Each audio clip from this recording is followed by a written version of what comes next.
इनेलो की छात्र इकाई आईएसओ के राष्ट्रीय प्रभारी अर्जुन चौटाला ने चंडीगढ़ में प्रेस वार्ता कर डीएवी कॉलेज के छात्र संघ चुनावों को लेकर प्रेसिडेंट पद के लिए हिमांशु धीमान के नेतृत्व में बने पैनल की घोषणा की। Kushal Nain vice president, Aliya Babra general secretary और अंशिका फोगाट ज्वाइंट सेक्रेटरी के पद के लिए चुनाव लड़ेंगे।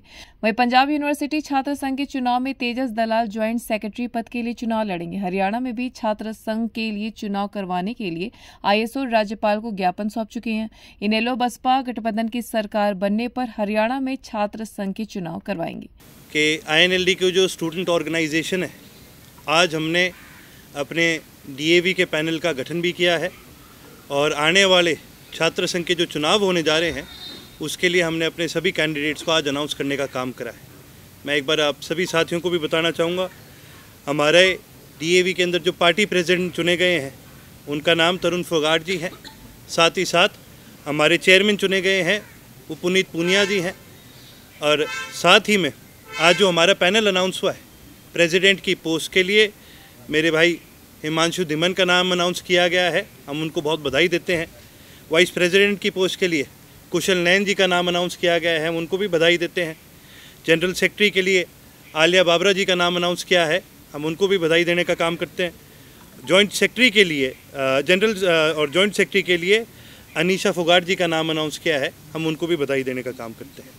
मैं सभी पत्रकार साथियों को ये बताना चाहूँगा कि आज से 5 साल पहले आईएसओ का गठन हुआ था। उस समय में कई पत्रकार साथियों ने ये सवाल मेरे से किया था कि जी आने वाले चुनाव में आपका क्या फ़ैसला होगा, स्टूडेंट्स के चुनाव में, छात्र संघ के चुनाव में क्या फ़ैसला होगा।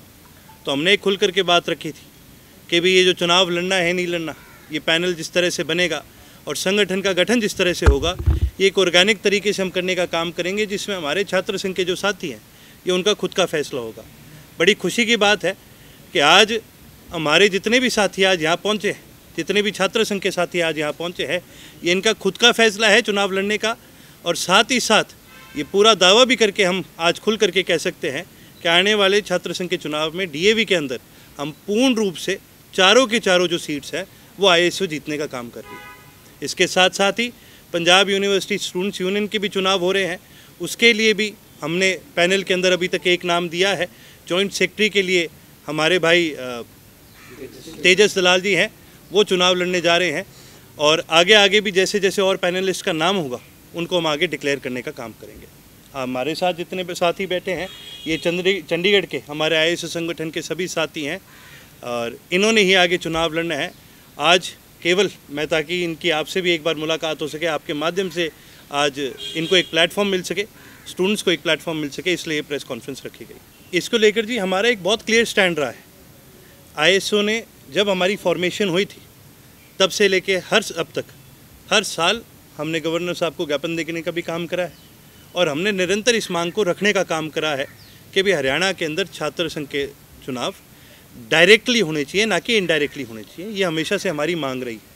परंतु लेकिन हमारे प्रदेश के अंदर जब ये चुनाव तब तक नहीं हो सकते जब तक प्रदेश की सरकार इस चीज़ के लिए राज़ी ना हो। मौजूदा जो बीजेपी की सरकार है एक ऐसी सरकार है जिसने हमेशा आम लोगों की आम बातों को आगे बढ़ाने से ज़्यादा इन्होंने अपनी संगठन की बातों को आगे बढ़ाने का काम करा।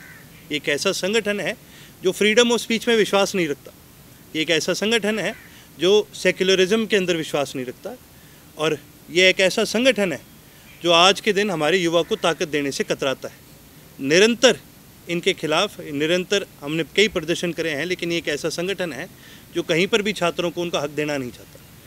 जहाँ छात्र संघ के चुनाव की बात आती है हरियाणा प्रदेश के अंदर, ये तभी मुमकिन हो पाएगा जब हरियाणा प्रदेश की ये सरकार बदलेगी, इंडियन नेशनल लोकदल की सरकार आए और फिर ये हमारा वादा है छात्र संघ के चुनाव डायरेक्ट इलेक्शंस हरियाणा में कराने का। जेजेपी के विधायकों के छोड़कर जाने से मची भगदड़ पर पूछे गए सवाल पर अर्जुन चौटाला ने कहा कि एक राजनीतिक संगठन की ताकत उस पर बहुत निर्भर करती है कि उसका जन्म कैसे हुआ। जेजेपी एक ऐसी पार्टी है जिसका जन्म आपसी लालच से हुआ है। वैसे ही जितने भी लोग जेजेपी से विधायक बने थे उनका लालच पूरा हो गया और अब वे भाग रहे हैं। जहाँ तक हरियाणा प्रदेश में रोजगार की बात आती है या फिर हरियाणा प्रदेश के खास करके सिर्फ यही नहीं, कर्मचारियों के जितने भी इश्यूज़ की बात आती है, कांग्रेस और बीजेपी दोनों ऐसी पार्टियां हैं जो एक टेनिस की मैच की तरह खेलते हैं। वो कभी बॉल इनके इस एरिया में आ गई, कभी इनके एरिया में आ गई, लेकिन कहीं पर भी आपको आज तक हरियाणा के इतिहास में इस पर कोई ठोस कार्रवाई नहीं मिलेगी। ये बीजेपी सरकार है, इन्होंने अब ये क्या है बहाना मार देना है कि जी कांग्रेस ने रोक लगवा दी, कल को सत्ता पलटेगी वो बहाना मारेंगे जी गवर्नर हमारी नहीं सुन रहा, कल को कुछ और होगा तो वो बहाना मारेंगे जी हमारा नहीं हो रहा। एक आपको छोटा सा उदाहरण दूंगा, मैंने हाल ही में एक प्रेस कॉन्फ्रेंस में हुड्डा साहब की एक प्रेस कॉन्फ्रेंस देखी मैंने, तो उसमें उन्होंने बड़ा डट करके बोला कि भाई हम जो है ओपीएस जो है हम उसको लागू करने का काम करेंगे। मेरे को बड़ी हंसी आई वो देख करके, क्योंकि हरियाणा प्रदेश के अंदर ओपीएस एग्जिस्ट करता था। जब बीजेपी की पहली गवर्नमेंट आई थी, अटल बिहारी जी प्रधानमंत्री बने थे, उस समय मेरे दादाजी इस प्रदेश के मुख्यमंत्री थे, चौधरी ओम प्रकाश चौटाला जी हरियाणा प्रदेश के मुख्यमंत्री थे, और सेंटर से हमारे ऊपर दबाव पड़ा था इंडियन नेशनल लोकदल पे कि आप भी इस ओपीएस को हटाकर नई पेंशन स्कीम को लागू करने का काम करें। चौधरी ओम प्रकाश चौटाला जी ने उस समय बड़ा खुल करके कह दिया था ये हमारे प्रदेश के कर्मचारियों के हित में नहीं है, हम इसको लागू नहीं करेंगे। उसके बाद जब गवर्नमेंट चेंज आई और कांग्रेस की गवर्नमेंट बनी, तो इस पेंशन स्कीम को लेकर के सबसे पहला फैसला अगर किसी ने लिया तो वो भूपेंद्र सिंह हुड्डा ने ही लिया। उन्होंने ही नई पेंशन स्कीम को इस प्रदेश के अंदर लागू करने का काम करा, ओल्ड पेंशन स्कीम को हटाने का काम करा। जब उनसे पूछा गया भाई आपने ये क्यों करा, तो उन्होंने ये जवाब दिया कि भाई ये पार्टी की सेंट्रल कमेटी का आदेश है, हाई कमांड का आदेश है। तो मैं तो आपके माध्यम से फिर ही पूछना चाहूँगा कि कांग्रेस बात तो कई करती है, आज इस पर रोक लगाने की बात करिए, के लिए भर्तियाँ करने की भी बात करेंगे, लेकिन ये वादों पे तभी विश्वास किया जा सकता है जब इनकी कोई सेंट्रल कमेटी है, वरना इनके पास तो एक बहाना फिर आ जाएगा। कल को ये ओपीएस दोबारा लागू करने की बात करेंगे और इनके जो ऊपर बैठे हुए जो इनके बॉस है, जो इनकी हाई कमांड है, वो जब इनको मना कर देगी फिर ये क्या करेंगे। कहीं पर भी कोई भी प्रदेश के अंदर डिसीजन के लेने के लिए, चाहे वो भूपेंद्र सिंह हुड्डा हो, चाहे वो कांग्रेस का कोई भी आदमी हो, वो सक्षम नहीं है। चाहे कुमारी शैलजा जी हों, वो भी सक्षम नहीं है, क्योंकि इनके फैसले सेंट्रल लीडरशिप लेती है, स्टेट लीडरशिप का इनका कोई ना हाथ है, ना योगदान है, ना इनके पास वो ताकत है कि वो किसी के लिए कोई फैसला ले सके। ओपीएस पर पूछे गए सवाल पर अर्जुन चौटाला ने कहा कि भूपेंद्र हुड्डा कहते हैं कि उनकी सरकार आने पर ओपीएस को लागू करेंगे। भूपेंद्र हुड्डा सरेआम झूठ बोल रहे हैं, क्योंकि उनके केंद्र के नेतृत्व ने अपने घोषणा पत्र में इसका जिक्र तक नहीं किया है।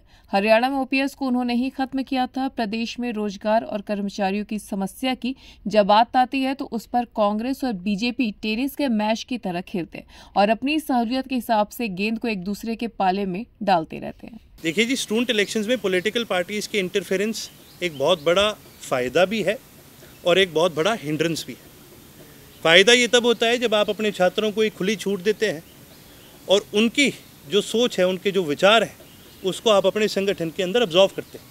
क्योंकि अगली आने वाली जो पीढ़ी है, जिन्होंने चाहे इस देश को चलाना है या देश की जो विरासत है इनके हाथ में ही आनी है, तो अगर आप उनको अपने साथ लेकर के मिल करके उनके साथ फैसला लें तो एक बहुत बड़ी ताकत मिलती है। छात्र संगठनों को भी मिलती है, पॉलिटिकल पार्टीज़ को भी मिलती है, और वही छात्र जब अपनी पढ़ाई लिखाई करके जब बाहर आते हैं उनको एक बहुत बड़ा पॉलिटिकल प्लेटफॉर्म भी मिलता है। ये हिंड्रेंस तब बन जाता है जब राजनीतिक संगठन अपनी विचारधारा उन छात्रों के ऊपर थोपने का काम करते हैं। इसीलिए हमने जब ISO का गठन हुआ था, उससे हमने एक बड़ा फैसला लिया था कि चुनाव लड़ना ना लड़ना ये INLD के हाथ में नहीं रहेगा। चुनाव कौन लड़ेगा ये भी INLD के हाथ में नहीं रहेगा। ये केवल और केवल हमारे छात्र संघ के साथियों के हाथ में है।